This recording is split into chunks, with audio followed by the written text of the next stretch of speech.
4, plus 5, moins 6. Oula, mais ça va vite. Pourtant, ces enfants n'en sont qu'à leur deuxième séance de calcul mental. Ici, la méthode nécessite un boulier.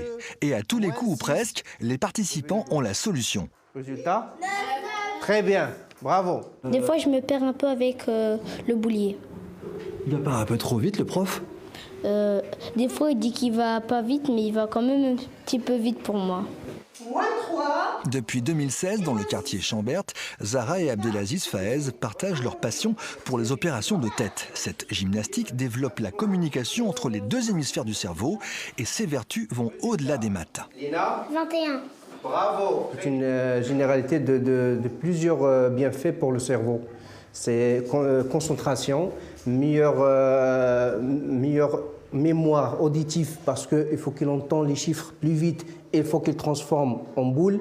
Meilleure mémoire visuelle, comme on a vu sur la télé, il y a les chiffres qui passent plus vite. Ça veut dire aussi il y a la mémoire visuelle.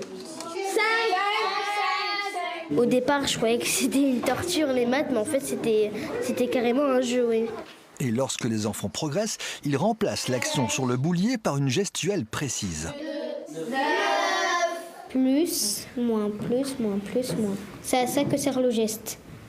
Maintenant, en fait, au début, comme on travaille avec le boulier, après, on a le boulier qui s'est imprimé dans notre cerveau puisqu'on l'a plusieurs fois regardé.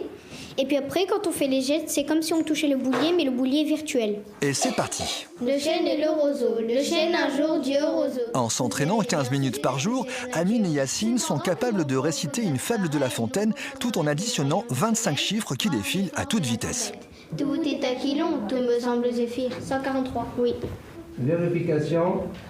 Oui. Bravo.